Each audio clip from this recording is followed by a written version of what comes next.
Mari Bapak Ibu kita melanjutkan pembacaan firman Tuhan dari kitab Kejadian 44 ayat yang pertama sampai 34. Demikian firman Tuhan.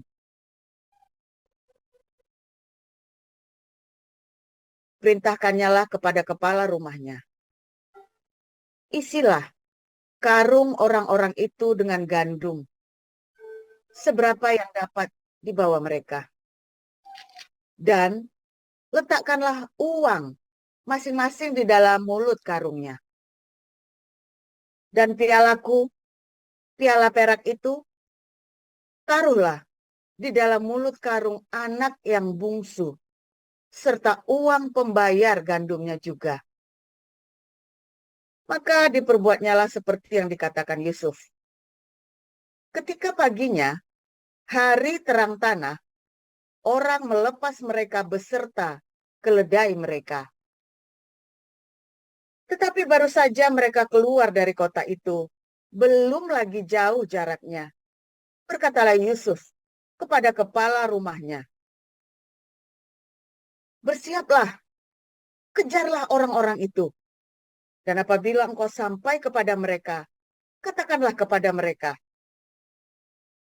mengapa kamu membalas yang baik dengan yang jahat? Bukankah ini piala yang dipakai tuanku untuk minum dan yang biasa dipakainya untuk menelaah? Kamu berbuat jahat dengan melakukan yang demikian." Ketika sampai kepada mereka, diberitakannya kepada mereka perkataan Yusuf itu. Jawab mereka kepadanya, "Mengapa tuanku mengatakan perkataan yang demikian? Jauhlah daripada hamba-hambamu ini untuk berbuat begitu.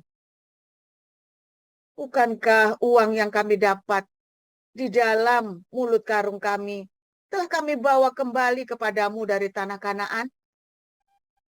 Masakan kami mencuri emas atau perak dari rumah tuanmu? Pada siapa dari hamba-hambamu ini kedapatan piala itu, biarlah ia mati. Juga kami ini akan menjadi budak tuanku." Sesudah itu berkatalah ia, "Ya, usulmu itu baik. Tetapi pada siapa kedapatan piala itu, hanya dialah yang akan menjadi budakku. Dan kamu yang lain itu akan bebas dari salah." Lalu segeralah mereka masing-masing menurunkan karungnya ke tanah. Dan masing-masing membuka karungnya. Dan kepala rumah itu memeriksanya dengan teliti. Ia mulai dengan yang sulung sampai kepada yang bungsu.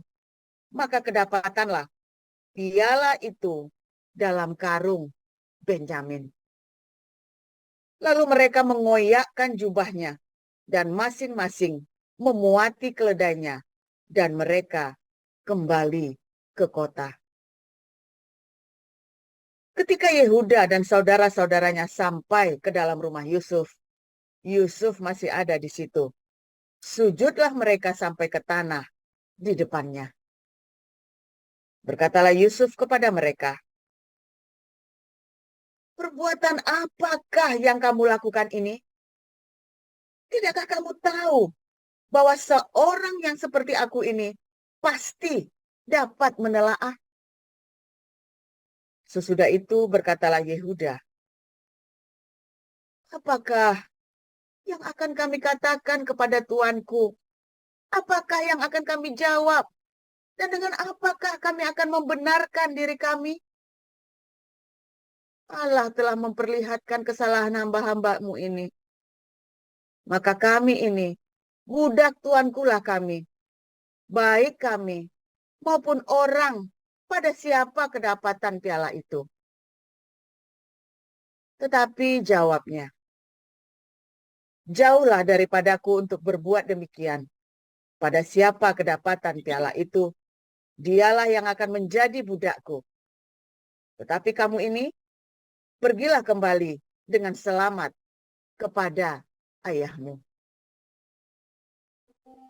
Lalu tampillah Yehuda mendekatinya dan berkata, "Mohon bicara, tuanku. Izinkanlah kiranya hambamu ini mengucapkan sepatah kata kepada tuanku. Dan janganlah kiranya bangkit amarahmu terhadap hambamu ini. Sebab tuanku adalah seperti Fir'aun sendiri. Tuanku telah bertanya kepada hamba-hambanya ini, masih adakah ayah atau saudara kamu? Dan kami menjawab, tuanku, kami masih mempunyai ayah yang tua dan masih ada anaknya yang muda yang lahir pada masa tuanya. Kakaknya telah mati. Hanya dia sendirilah yang tinggal dari mereka yang seibu. Sebab itu ayahnya sangat mengasihi dia. Lalu tuanku berkata kepada hamba-hambamu ini, bawalah dia kemari kepadaku, supaya mataku memandang dia. Tetapi jawab kami kepada tuanku, anak itu tidak dapat meninggalkan ayahnya. Sebab jika ia meninggalkan ayahnya, tentulah ayah ini mati. Kemudian tuanku berkata kepada hamba-hambamu ini, jika adikmu yang bungsu itu tidak datang kemari bersama-sama dengan kamu, kamu tidak boleh melihat mukaku lagi. Setelah kami kembali kepada hambamu, ayahku, maka kami memberitahukan kepadanya perkataan tuanku itu. Kemudian ayah kami berkata, kembalilah kamu membeli sedikit bahan makanan bagi kita. Tetapi jawab kami tidak dapat pergi ke sana jika adik kami yang bungsu bersama-sama dengan kami. Barulah kami akan pergi ke sana, sebab kami tidak boleh melihat muka orang itu apabila adik kami yang bungsu tidak bersama-sama dengan kami. Kemudian berkatalah hambamu, ayahku, kepada kami, kamu tahu bahwa istriku telah melahirkan 2 orang anak bagiku. Yang seorang telah pergi daripadaku, dan aku telah berkata, tentulah ia diterkam oleh binatang buas, dan sampai sekarang aku tidak melihat dia kembali.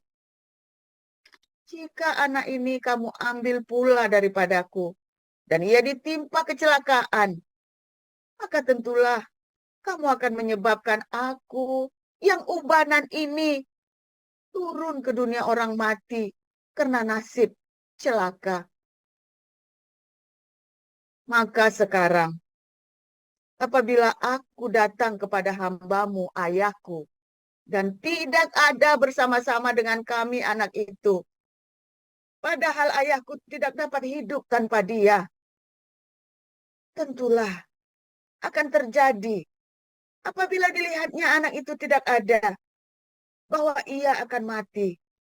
Dan hamba-hambamu ini akan menyebabkan hambamu, ayah kami, yang ubanan itu, turun ke dunia orang mati karena duka cita. Tetapi hambamu ini telah menanggung anak itu terhadap ayahku dengan perkataan, jika aku tidak membawanya kembali kepada Bapa, maka akulah yang berdosa kepada Bapa untuk selama-lamanya.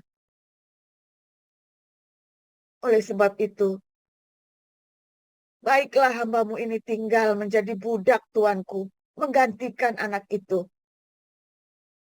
Dan biarlah anak itu pulang bersama-sama dengan saudara-saudaranya. Sebab masakan aku pulang kepada ayahku apabila anak itu tidak bersama-sama dengan aku? Aku tidak akan sanggup melihat nasib celaka yang akan menimpa ayahku. Demikian. Baik, saya lanjutkan Kejadian 45 ayat 1 sampai 28. Ketika itu, Yusuf tidak dapat menahan hatinya lagi di depan semua orang yang berdiri di dekatnya. Lalu berserulah ia, suruhlah keluar semua orang dari sini. Maka Tidak ada seorang pun yang tinggal di situ bersama-sama Yusuf ketika ia memperkenalkan dirinya kepada saudara-saudaranya. Setelah itu, menangislah ia keras-keras, sehingga kedengaran kepada orang Mesir dan kepada seisi istana Firaun. Dan Yusuf berkata kepada saudara-saudaranya, "Akulah Yusuf. Masih hidupkah Bapak?" Tetapi saudara-saudaranya tidak dapat menjawabnya, sebab mereka takut dan gemetar menghadapi dia. Lalu kata Yusuf kepada saudara-saudaranya itu, "Marilah, dekat-dekat." Maka mendekatlah mereka, katanya lagi, "Akulah Yusuf, saudaramu yang kamu jual ke Mesir. Tapi sekarang janganlah bersusah hati dan janganlah menyesali diri, karena kamu menjual aku ke sini, sebab untuk memelihara kehidupanlah Allah menyuruh aku mendahului kamu. Karena telah 2 tahun ada kelaparan dalam negeri ini, dan selama 5 tahun lagi orang tidak akan membajak atau menuai. Maka Allah telah menyuruh aku mendahului kamu untuk menjamin kelanjutan keturunanmu di bumi ini dan untuk memelihara kehidupanmu, sehingga sebagian besar daripadamu tertolong. Jadi, bukanlah kamu yang menyuruh aku ke sini, tetapi Allah. Dialah yang telah menempatkan aku sebagai bapa bagi Firaun dan tuan atas seluruh istananya dan sebagai kuasa atas seluruh tanah Mesir. Segeralah kamu kembali kepada bapa dan katakan kepadanya, beginilah kata Yusuf, anakmu, Allah telah menempatkan aku sebagai tuan atas seluruh Mesir. Datanglah, mendapatkan aku, janganlah tunggu-tunggu. Engkau akan tinggal di tanah Goshen dan akan dekat kepadaku. Engkau serta anak dan cucumu, kambing domba dan lembu sapimu akan segala milikmu. Di sanalah aku memelihara engkau, sebab kelaparan ini masih ada 5 tahun lagi, supaya engkau jangan jatuh miskin bersama seisi rumahmu dan semua orang yang ikut serta dengan engkau. Dan kamu telah melihat dengan mata sendiri, dan saudaraku Benyamin juga, bahwa mulutku sendiri mengatakannya kepadamu. Sebab itu ceritakanlah kepada Bapa segala kemuliaanku di negeri Mesir ini, dan segala yang telah kamu lihat. Kemudian segeralah bawa Bapa kemari.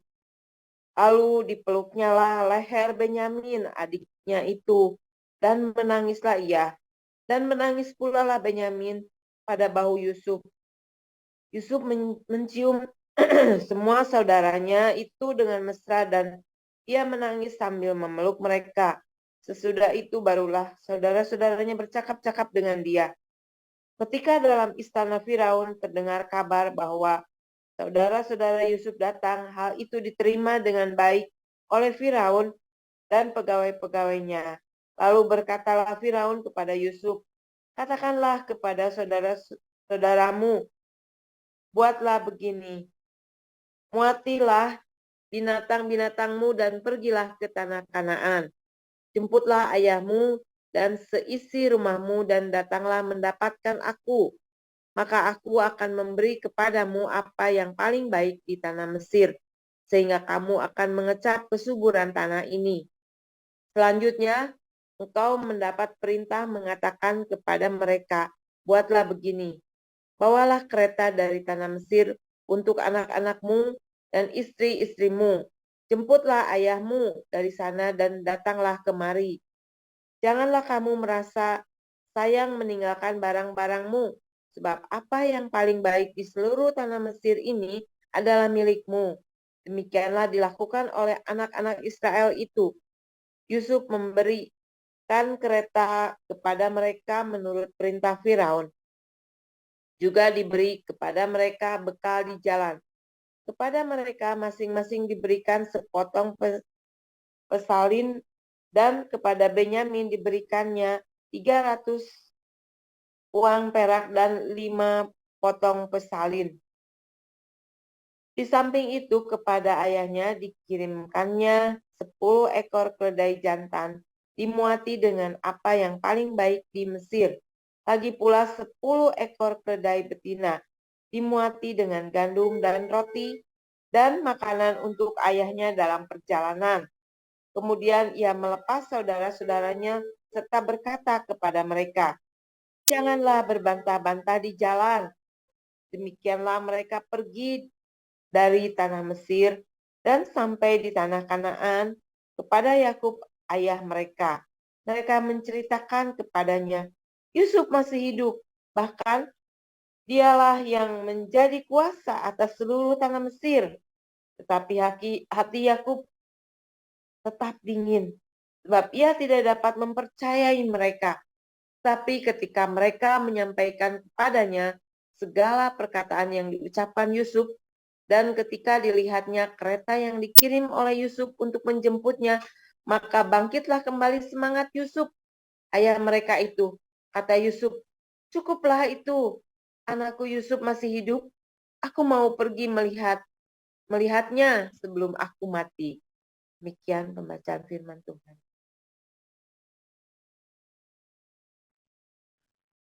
Silakan Ibu Marsi. Ya, baik, saya lanjutkan. Roma 12 ayat 1 sampai dengan 21. Karena itu, saudara-saudara, demi kemurahan Allah, aku menasihatkan kamu, supaya kamu mempersembahkan tubuhmu sebagai persembahan yang hidup, yang kudus, dan yang berkenan kepada Allah. Itu adalah ibadahmu yang sejati. Janganlah kamu menjadi serupa dengan dunia ini, tetapi berubahlah oleh pembaruan budimu, sehingga kamu dapat membedakan manakah kehendak Allah yang baik, apa yang baik, yang berkenan kepada Allah, dan yang sempurna. Berdasarkan kasih karunia yang dianugerahkan kepadaku, aku berkata kepada setiap orang di antara kamu, janganlah kamu memikirkan hal-hal yang lebih tinggi daripada yang patut kamu pikirkan. Tetapi hendaklah kamu berpikir begitu rupa sehingga kamu menguasai diri menurut ukuran iman yang dikaruniakan Allah kepada kamu masing-masing. Sebab sama seperti pada satu tubuh kita mempunyai banyak anggota, tetapi tidak semua anggota itu mempunyai tugas yang sama. Demikian juga kita, walaupun banyak, adalah satu tubuh di dalam Kristus, tetapi kita masing-masing adalah anggota yang seorang terhadap yang lain. Demikianlah kita mempunyai karunia yang berlain-lainan menurut kasih karunia yang dianugerahkan kepada kita. Jika karunia itu adalah untuk bernubuat, baiklah kita melakukannya sesuai dengan iman kita. Jika karunia untuk melayani, baiklah kita melayani. Jika karunia untuk mengajar, baiklah kita mengajar. Jika karunia untuk menasihati, baiklah kita menasihati. Siapa yang membagi-bagikan sesuatu, hendaklah ia melakukannya dengan hati yang ikhlas. Siapa yang memberi pimpinan, hendaklah ia melakukannya dengan rajin. Siapa yang menunjukkan kemurahan, hendaklah ia melakukannya dengan sukacita. Hendaklah kasih itu jangan pura-pura. Jauhilah yang jahat dan lakukanlah yang baik. Hendaklah kamu saling mengasihi sebagai saudara dan saling mendahului dalam memberi hormat. Janganlah hendaknya kerajinanmu kendor. Biarlah rohmu menyala-nyala dan layanilah Tuhan. Bersukacitalah dalam pengharapan, sabarlah dalam kesesakan, dan bertekunlah dalam doa. Bantulah dalam kekurangan orang-orang kudus, dan usahakanlah dirimu untuk selalu memberikan tumpangan. Berkatilah siapa yang menganiaya kamu, berkatilah dan jangan mengutuk. Bersukacitalah dengan orang yang bersukacita, dan menangislah dengan orang yang menangis. Hendaklah kamu sehati sepikir dalam hidupmu bersama. Janganlah kamu memikirkan perkara-perkara yang tinggi, tetapi arahkanlah dirimu kepada perkara-perkara yang sederhana. Janganlah menganggap dirimu pandai. Janganlah membalas kejahatan dengan kejahatan. Lakukanlah apa yang baik bagi semua orang. Sedapat-dapatnya kalau hal itu bergantung padamu, hiduplah dalam perdamaian dengan semua orang. Saudara-saudaraku yang kekasih, Janganlah kamu sendiri menuntut pembalasan, tapi berilah tempat kepada murka Allah, sebab ada tertulis, pembalasan itu adalah hakku. Akulah yang akan menuntut pembalasan, firman Tuhan. Tetapi jika seterumu lapar, berilah dia makan. Jika ia haus, berilah dia minum. Dengan berbuat demikian, kamu menumpukan bara api di atas kepalanya. Janganlah kamu kalah terhadap kejahatan, tetapi kalahkanlah kejahatan dengan kebaikan. Demikian. Terima kasih untuk para lektor, Bu Liana, Bu Lilis, dan Bu Marjuni. Selanjutnya kita akan mendengar firman Tuhan dengan judul Anti Klimaks Israel. Silakan Pastor Paul. Haleluya, firman Tuhan selalu baru setiap hari bagi kita semua yang menanti-nantikan Tuhan dengan seluruh hati, saudara ya. Saudaraku, hari ini kita melihat anti klimaks kisah Israel, Yakub ya, dan Yusuf, saudara ya. Luar biasa ya. Wah, itu kalau saya baca ini tak baca ulang-ulang ya. Ayat pasal 445 ini selalu saya baca ulang-ulang ya. Itu yang memotivasi saya, saudara, untuk selalu bisa mengampuni ya. Karena selalu happy ending, saudara. Sungguh, saudara, kalau Anda hatimu rela, ikhlas, ya, hidup akan happy ending. Kalau kamu tidak rela, tidak ikhlas, jangan mengharapkan happy ending, saudara ya. Jangan mengharapkan happy ending. Ya, enggak. Tapi kalau kamu hidupnya penuh dengan kerelaan dan keikhlasan, selalu happy ending. Ya, selalu berakhir dengan pasal 4445 itu, saudara ya. Ada promosi dari Tuhan. Nah, istilahnya ya, promosi dari Tuhan, baik di dalam hal jasmani dan rohani. Kalau hatimu rela, kalau hatimu ikhlas, saudara. Masalahnya untuk menuju ikhlas dan rela itu seringkali godaannya itu banyak. Godaannya kan dari mana, saudara? Gara-gara kamu dengar omongannya orang. Kamu bukan mendengar apa kata Tuhan, tapi kamu dengar kata orang. Goblok kamu, keenakan dia, kamu rugi, ya kan? Wah, kamu goblok, kamu naif, kamu. Naif itu, ya, kalau kamu ngasih uang sama orang miskin itu naif, saudara. Ya, itu naif kamu itu. Oh, ini kasihan ya, terus Anda kasih uang. Nah, itu naif, saudara. Kasih makan orang miskin. Naif itu, ya, kalau kamu, ya, percaya sama orang, masalah uang, lalu tidak mau hitam putih, saudara. Oh, karena dia ini kan hamba Tuhan. Oh, kita harus saling percaya. Itu namanya naif, saudara. Ya, saudara ya. Kalau uang itu kamu tidak boleh percaya sama siapapun. Sama orang tuamu, sama anakmu, sama siapapun kamu tidak boleh percaya, saudara. Karena apa? Supaya jangan nanti ribut. Supaya kamu tidak percaya karena kamu mencintai mereka. Kamu tidak mau kehilangan mereka. Itu, makanya mendingan kita urusan yang beres masalah uang. Kalaupun dia nanti mengingkari, yang penting kamu sudah tahu kamu yang benar, dia salah. Jangan karena eyel-eyelan, saling merasa benar, karena nggak ada buktinya. Tapi kalau ada buktinya, dan adikmu tetap kamu nggak mau mengembalikan, yang penting ada buktinya ya, kamu nggak mau mengembalikan apa-apa. Itu, saudara, hatimu lega, puas, rela. Tapi kalau eyel-eyelan, adikmu malah nuduh kamu, orang tuamu atau anakmu atau siapapun yang kamu ya masalah uang itu sakit hati, saudara. Tapi kalau sudah ada hitam di atas putih, jelas, walaupun dia nggak mau mengembalikan uangnya, jelas nih ya, nggak apa-apa, aku ikhlaskan. Beda rasanya, saudara. Nangkep nggak? Oh, tetap ribut. Kalau kamu ngutangin orang itu tetap akhirnya banyak ributnya, saudara. Ya, 90% ribut. Ada banyak yang tidak, ada orang yang disiplin yang dengan uang ya. Ada. Itu orang yang punya karakter bagus. Ya. Nah, tetapi hitam di atas putih tetap perlu, saudara ya. Supaya kamu lega, supaya kamu jangan merengkel di hatimu. Ikhlasmu itu benar-benar, ya udah aku kasihkan buat kamu, enggak apa-apa. Yang penting ini hitam putihnya, jelas. Nangkep ya, saudara ya. Itu pentingnya hitam di atas putih. Jadi kamu bukan tidak percaya karena benci, tapi kamu tidak mau percaya, bukan percaya orangnya. Ini uang jahat. Cinta uang Oh, bukan cinta uang. Alkitab berkata cinta uang akar kejahatan. Tetapi itu dibagi gramatikalnya. Agap, mencintai uang adalah akar kejahatan. Tetapi dimulai dari mamon. Karena kamu menyembah uang itu adalah mamon, sebuah berhala. Ya, yang punya daya tarik. Ya, yang mempunyai daya tarik. Dan itu bahaya. Uang itu berbahaya, saudara ya. Kamu harus menggunakan uang, bukan diperalat dengan uang. Intinya begitu, saudara ya. Kalau kamu tidak mau pakai hitam di atas putih masalah uang, kamu akan diperalat sama uang, kamu akan bertengkar dengan keluargamu. Dan kamu susah mengikhlaskannya. Keluargamu bilang dia yang ikhlas ke kamu, padahal kamu yang ikhlas ke dia, kan? Engkel hatimu tuh, tambah merengkel lagi, kan? Saya bukan masalah tidak ikhlas pada apa-apa, Pak, uang itu diambil. Masalahnya dia malah nuduh saya, Pak. Nah, itu yang bikin saya nggak ikhlas, kan? Bener nggak? Kan bodoh kamu, kan? Itu namanya naif. Baru itulah yang namanya naif. Kenapa dulu kamu nggak mau hitam di atas putih?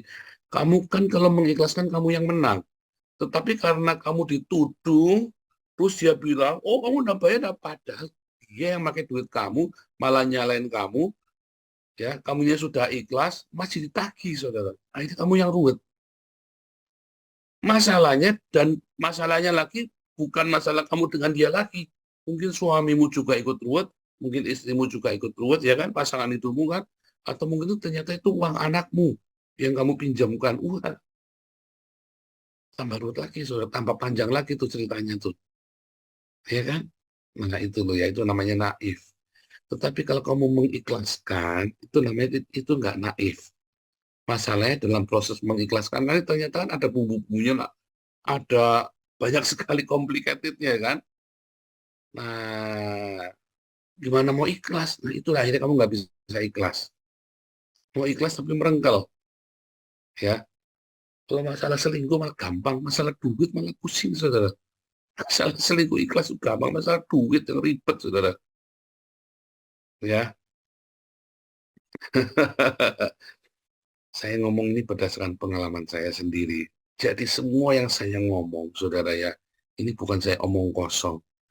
Ya, apa yang dulu saya lewatin semua, salahnya di mana setiap hari saya introspeksi, saudara ya. Saya salahnya di sini nih. Aduh, harusnya begini, harusnya begitu. Semua, ya saudara ya. Lalu saya mengamati punya orang. Habis punya orang saya amatin, saya bikin kesimpulan. Ya, makanya saya bisa share sama Anda. Kenapa kita bisa sulit untuk merelakan? Kenapa kita sulit untuk mengikhlaskan? Karena kita terjebak di dalam satu pusaran fakta, satu pusaran realita, sehingga nggak real lagi, sehingga kamu bingung. Mau mengikhlaskan, masalahnya, kebenarannya kita belum tahu. Ya kan? Mau mengampuni, kalau aku tak ampuni, aku malah dijeblosin ke penjara. Iya kan? Kompleks, saudara. Kalau Anda ikhlaskan, kalau ditanya sama polisi, misalnya ya ada uang, kamu dituduh menipu. Kenapa menipu? Karena uangnya diambil sama orang. Ya kan? A menuduh kamu nipu, padahal uangnya diambil sama B. Sedangkan B ini adalah temannya A. Lalu kan ditanyain, kenapa ketika uangnya diambil sama B, kamu tidak lapor polisi? Kan bingung. Karena saya mau mengampuni dia, Pak. Nah, maka kamu kudu balikin ke A. Karena kamu kembalikan, kamu dipenjara sama si A. Itulah contohnya uang, sehingga kamu nggak bisa ikhlas kan. Sehingga mau nggak mau kamu harus melaporkan si B ke polisi. Dan ketika melaporkan si B pasti ngelawan. Akhirnya timbullah kemarahan, kebencian. Nangkep nggak saudara ya? Makanya kalau masalah uang itu spesial. Spesial sekali saudara ya. Kamu harus benar-benar berhati-hati. Karena untuk ikhlas masalah uang, bukan masalah jumlah uangnya, tapi masalah prosesnya itu loh saudara, yang berbahaya. Ya itu satu saudara ya. Masalah uang, warisan, harus jelas. Warisan juga begitu kan, warisan kan. Makanya lebih baik lepaskan sekalian. Jangan sentuh. Begitu kamu masuk, ribut saudara. Lepaskan, siapa yang ngurus? Udah kamu percaya sama dia, kamu nggak dikasih, kamu ikhlaskan buat dia. Beneran saudara, ketika kamu ikhlaskan, dia mungkin curang. Curang, oh banyak curangnya. Begitu kamu lepaskan masalah warisan yang ngurus itu, ngelihat duit kok saudara. Kalau tak bagi, saya dapat 1 miliar saja. Kalau nggak dibagi, saya dapat 3 miliar, utang saya lunas, saya punya warisan buat anak saya. Ya, dia pikir cara itu putar, saudara, supaya, oh ini masuk ini ya, ini masuk situ ya. Nah, kalau sudah begitu, ikhlaskan saja, saudara. Supaya apa? Supaya cintamu itu jangan dicemari. Kelihatan iman-iman 1 miliar ya, Pak. 1 miliar itu tidak cukup untuk bertengkar. Mau 1 miliar, paling 10 miliar ya, Pak. 10 miliar tidak cukup, saudara, untuk membeli nyawa saudaramu. Ya kan? Kira-kira kalau saudaramu mati, saudara ya. Nah, ini mendingan saudaraku mati, Pak. Nah, disitulah berarti kamu sama-sama masuk neraka tuh. Disitulah kamu sebenarnya kamu menunjukkan bahwa kamu juga ternyata belum lahir baru. Hati-hati loh, saudara. Dari setiap peristiwa hidup kita, kalau kita mau jujur, itu sebenarnya menunjukkan bahwa kita ini ada di mana, di pihak surga atau di pihak neraka, saudara. Dari setiap peristiwa respon-respon, Anda belajar introspeksi ya, kalau ada sesuatu. Anda belajar merespon, ketika meresponnya salah, kamu tahu bahwa kamu ada di pihak neraka atau di pihak surga. Nah, itu saudara. Kalau saya mah belajar jujur sih ya, saudara ya. Saya belajar jujur, kalau salah ya, ya sudah salah gimana. Naif, Pak? Enggak naif. Karena saya mengejar. Karena saya mengejar sesuatu yang lebih mulia daripada sekedar harga diri dan salah benar. Daripada salah benar dan harga diri atau uang, ya, sejak 2014 itu saya mengerti, saya akan kejar surga. Apapun yang terjadi Tuhan, jangan lepaskan aku dari tanganmu. Syaratnya kata Tuhan, kamu juga jangan keluar dari tanganku. Iya kan? Anda juga jangan keluar dari kasih karunia itu. Karena nanti hasilnya happy ending buat kamu. Ya kan? Sehingga kok hati yang rela itu nggak jadi kompleks, nggak jadi complicated. Anda complicated karena mau merelakan sesuatu jadi complicated karena Anda yang bikin sendiri. Responmu makin salah, makin complicated. Responmu makin salah lagi, tambah complicated. Sehingga kamu bingung mau merelakan yang mana. Ya sudah, relakan semuanya. Plus kamu kalah.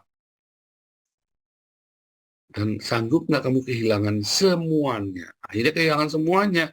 Karena responmu makin salah. Makin urusan lagi, makin dalam lagi, makin ditambah lagi masalah bertumpuk. Masalah yang tadinya cuma masalah pinjam uang, akhirnya jadi masalah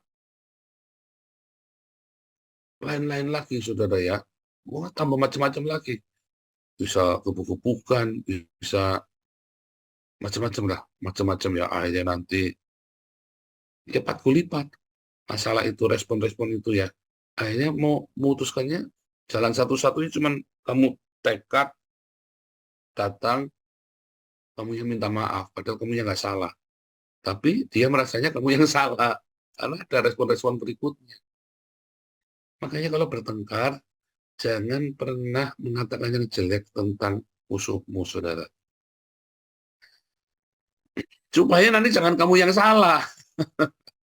Mungkin kamu yang salah walaupun kamu benar, tapi karena kamu terus ngomong yang nggak baik, maka akhirnya kamu jadi yang salah. Akhirnya kan kamu yang harus minta maaf, padahal kamu yang benar, yang salah asalnya. Akhirnya kamu yang harus minta maaf, dan kamunya nggak mau minta maaf. Dia salah gimana sih? Nah iya, tapi kan setelah itu kan kamu yang salah. Akhirnya ribet. Cara satu-satunya untuk bisa berdamai, kamu yang minta maaf. Kompleks kan? Kompleks sekali. Saya ngalami juga. Makanya saya selalu nasihati Anda kalau bertengkar, ya, kalau Anda berkonflik, kan nggak mungkin kita nggak punya konflik dengan orang. Selalu ada nggak konflik. Tutup mulut, jangan katakan yang jelek tentang lawanmu, saudara. Siapapun dia, apalagi kalau itu keluargamu, itu suamimu, anakmu, ya, istrimu, keluargamu sendiri, mertuamu. Diam, saudara. Jangan katakan yang tidak baik. Ya, karena nanti kamu jadi kamu yang salah. Jadi kalau kamu tetap diam, kamu respon dengan cinta, kamu nanti, bahkan ketika kamu asalnya kamu yang salah ya, semesta akan membela, ya. Kan selalu apa, saudara, kalau kita responnya benar, saudara, kalau rela, itu happy ending. Promosi dari surga. Baik promosi jasmani, baik promosi rohani, musuh-musuh pun diperdamaikan denganmu, sehingga segala sesuatu semuanya menjadi indah pada waktunya. Ya, itu yang namanya segala sesuatu menjadi indah pada waktunya. Tuhan Yesus memberkati.